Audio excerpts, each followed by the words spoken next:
So thank you very much, distinguished guests and GS1, thank you very much for hosting this fantastic event, and congratulations to the organizers for bringing such a great crowd together. I feel rather humbled to be on this particular plenary. When I look at my fellow panelists, I'm sure that they can definitely claim to be experts in food safety. I will say right from the beginning, I'm not an expert in food safety. I'm something of a generalist. I started my life in fisheries, in marine biology, and worked through fisheries science into agriculture, and then have found my way into food. So I want to really give you some reflections of the journey that we've taken in food industry Asia, but start to go quite a long way back. It was quite shocking when I realized this is 25 years back. I'm feeling rather old, but I entered the agriculture industry at a fairly critical time for British agriculture. And this picture has really come to represent some learnings for me personally and for the British food and agriculture industry. And I've carried the learnings from this picture and what it represents all the way through to where I am today, 25 years on. Now, for those that don't recognize this, this was the poor agriculture minister in the UK in 1990, Minister Gummer, who, with really good intention, stood up in the height of the BSE crisis and told the world that British beef was safe. And it was so safe that he fed his 4-year-old daughter a burger on live television in front of the world's media. Now, the challenge is that British beef by this stage was safe. The controls were working, the beef was being removed from the supply chain, and to all intents and purposes, he was right. But it didn't stop this happening. 4.4 million cattle were slaughtered as part of the eradication scheme, and we saw a 10-year ban on the export of British beef from 1996 to 2006. Was that because British beef wasn't safe? No. Because of these measures, British beef was safe. The challenge is the population didn't believe it was safe. And whether it was Mr. Gummer was perhaps the wrong person to try and reassure them it was safe when the scientific community was still very, very confused about this disease and what it meant to the supply chain. It was all about communications, connectivity, and understanding that when it comes to risk, it's not good enough just to look out for risk assessment and risk management. We have to take care of risk communications as well. So my learning from this, and it was sadly the outcome, although it wasn't the hundreds of thousands of deaths that was predicted, it was still catastrophic for the 165 families that lost people. But at the end of the day, my learning about this was that the industry couldn't just stand up and say, our food is safe. They had to do something to demonstrate that they were committed to making it safe. And so they needed a solution. And there was a solution in the making in Europe at the time. It was based on this little gizmo, which for those of you that haven't visited a cattle farm or a sheep farm, this is an ear tag. And back in the early 90s, this became the salvation for the British beef industry. And actually Northern Ireland has to wave the flag for pioneering this scheme. Every animal in Europe was, and starting in accelerated in the UK, was required to have a tag in its ear so that you could identify the animal. That tag carried a unique number which allowed it to be traced right the way through to the slaughterhouse, and then thanks to great companies like GS1, to be traced all the way through to the shelf. But the unique thing about this was that not only did the animal have a traceability system, it also had a passport. And every animal in the UK was required to have its own passport, which is quite something because people in the UK weren't required to have their own ID at that stage, and they still not. So you could argue that we know more about where our cows are in the UK than we know where about our people are. So every farmer, and there were hundreds of thousands of farmers, were required to learn how to complete a passport for every single animal on their farm and to register every time it moved to the auction, to a show, and back again. And this cattle tracing system became a huge undertaking for the British beef industry. So where did I come in? Well, I joined the National Farmers Union as a policy advisor for the northeast part of England, big cattle rearing part of the UK. And my job was to help train the farmers how to use these passports. Because there's some very bright people in the European Union, and DEFRA had, the MAF at the time, had designed this idea. But it wasn't going to work unless we persuaded the farmers to actually implement it. So my job, very green, very new, marine biologist, what did I know about cows? I had to design a training program. And I made lots of mistakes. The first thing I thought, well, let's train the farmers. Where do you find farmers? Well, they'll all get together at cattle auctions. Let's do a deal with all of the cattle auctions that we can buy an hour after each sale, and we'll come in and give the farmers an incentive to stay for an extra hour. We kept the bar open a bit longer.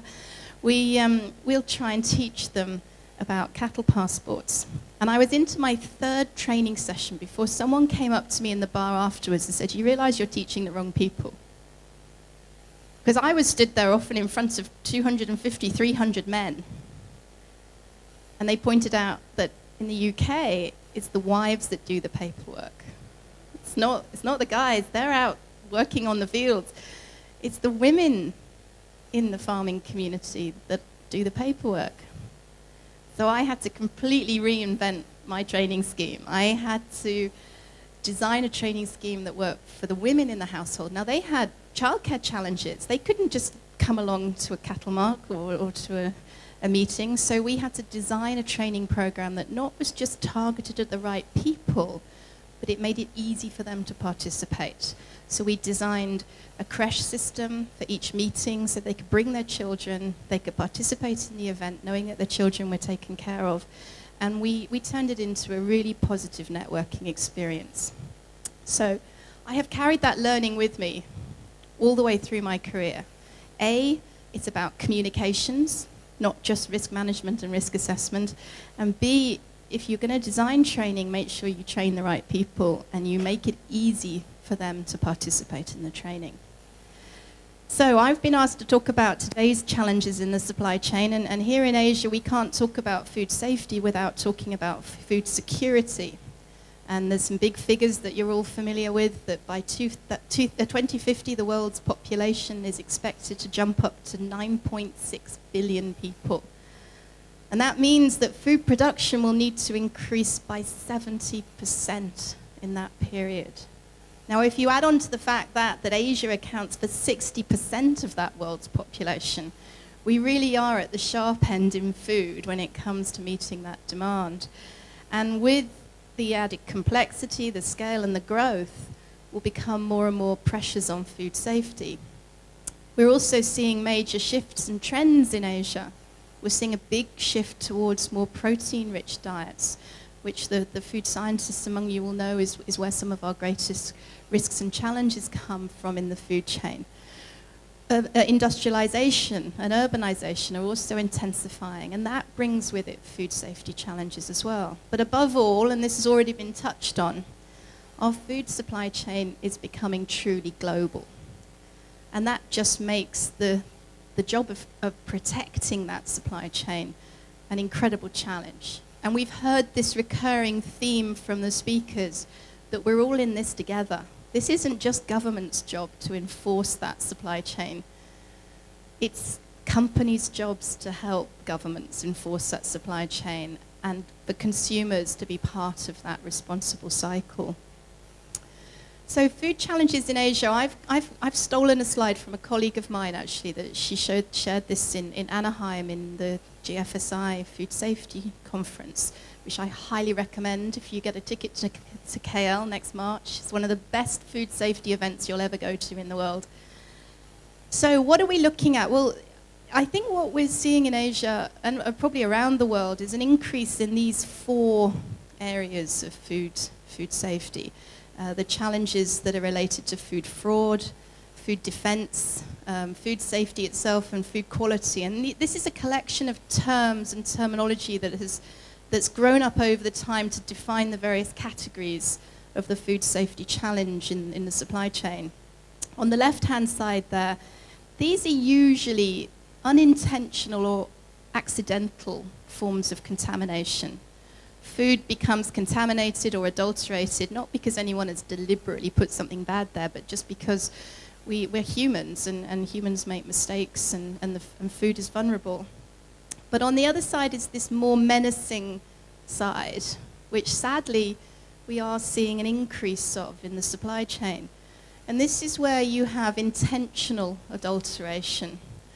Either food defense, which tends to be ideologically driven and sadly motivated by those that are deliberately seeking to use our products to harm the consumer by adding glass or by seeking to make a political statement, or economically driven. And more, this economically driven food fraud, which is driven by those that are just seeking to make a bit of extra profit, to cut costs, to substitute a cheaper ingredient for a more expensive ingredient. I think this is the one that's going to test all of us, particularly in Asia, and this is the one we've all got to be vigilant on and adopt a really zero tolerance for.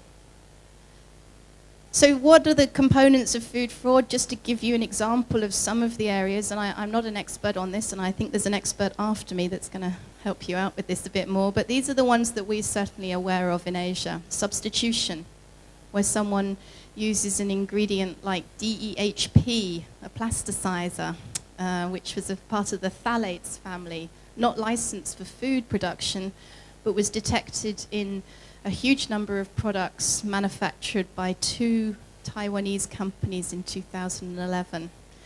And they found that by putting this DEHP, this plasticizer, which was a very cheap industrial ingredient, they were able to bypass using palm oil. And this was detected, and it caused huge disruption in the supply chain, while governments rallied around to try and, first of all, identify what it was, where it had come from, and how to design testing levels for this.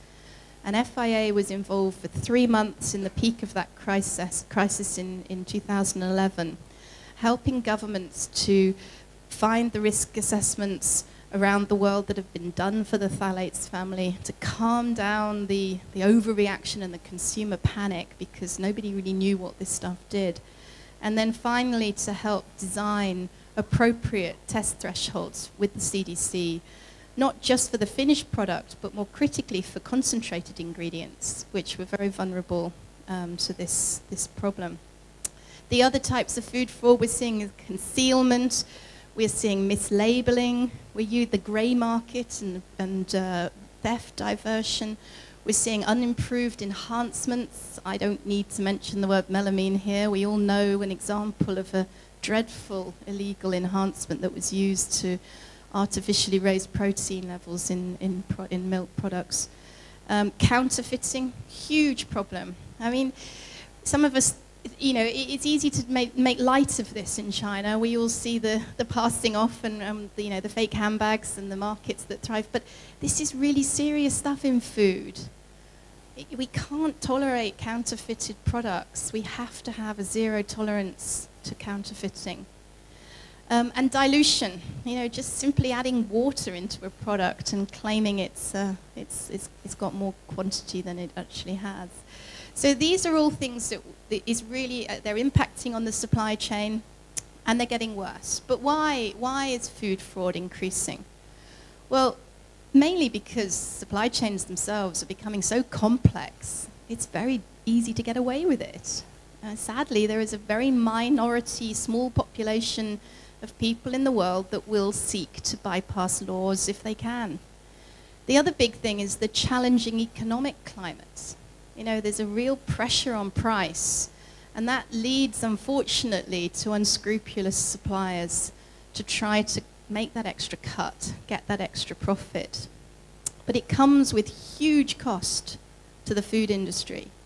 The MSU team have estimated that it has a cost to industry of between 30 to 40 billion US dollars each year. and that the cost of just a single incident, according to the GMA, can be up to 2 to 15% of the annual revenue of a company.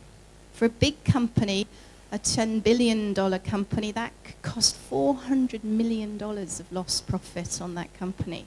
And for a smaller company, a $500 million company, they're looking at losing upwards of $60 million from potential food fraud. So this is a big issue. The good news is we have this fantastic organization, GFSI, the Global Food Safety Initiative. Sorry, I'm looking in the wrong direction.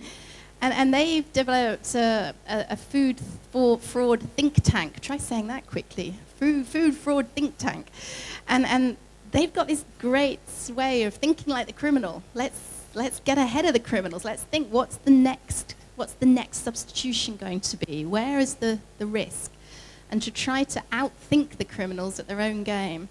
And it's a great initiative that I urge you all to support. So why am I here? Well, I represent some of the biggest companies in Asia. We have 24 of the biggest food brands, all multinational companies. And they've been branded recently big food.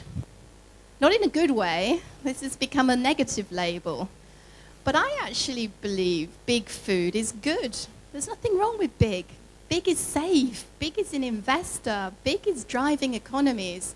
Big is responsible. If you've got a big brand, you'll do anything to protect your brand.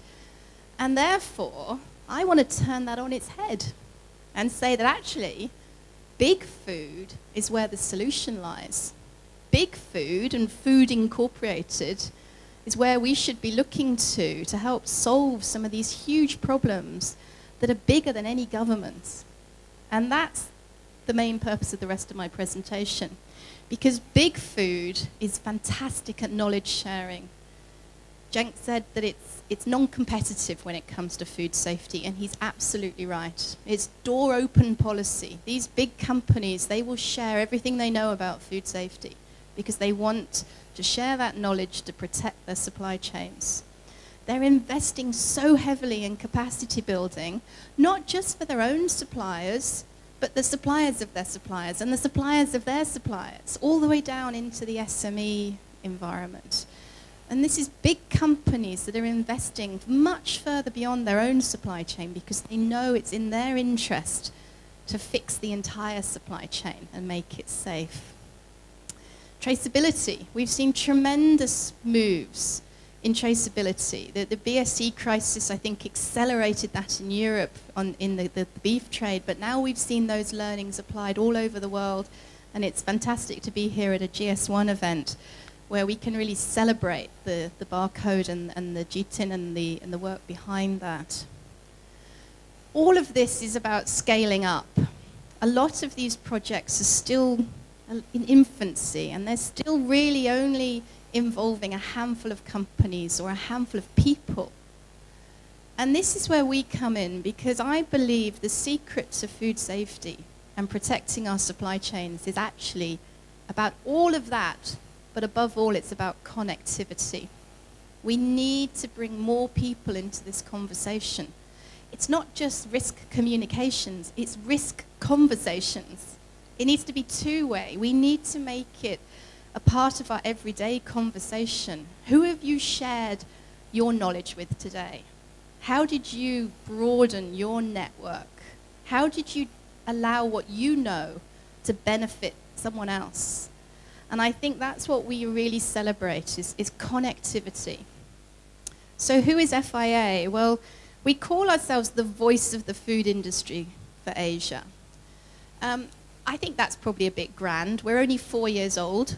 we are designed to be a regional think tank, a regional policy hub for the food industry in Asia. And the vision was developed in 2010, just 4 years ago, by 6 multinational companies. And they came together really in the wake of the melamine crisis, because although none of them were directly involved in the problem, they were all impacted by the fallout. And they decided they needed a platform to share non-competitive ideas, to scale up what they know and share it with the rest of the food industry, and to have a platform to bring their regulatory affairs people, their QA people, their communications people, and above all, their commercial presidents together regularly to discuss non-competitive issues. We're now at 30 companies. These are the 24 that fund the organization, but we also have a number of associate members who are non-profits and support us in other ways. And it's growing. We're adding names every month.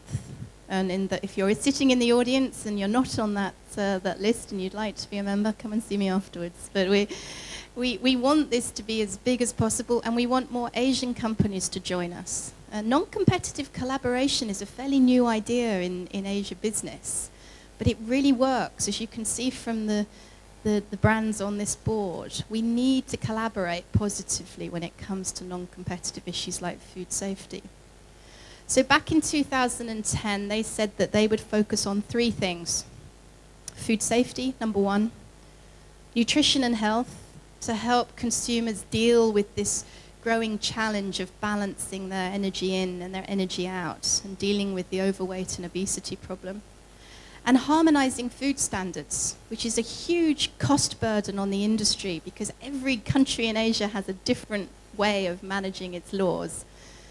And we do this not just for the benefit of large companies, but for the whole supply chain, small, medium, and large. Our outputs are much bigger than the inputs that we get from our multinational sponsors.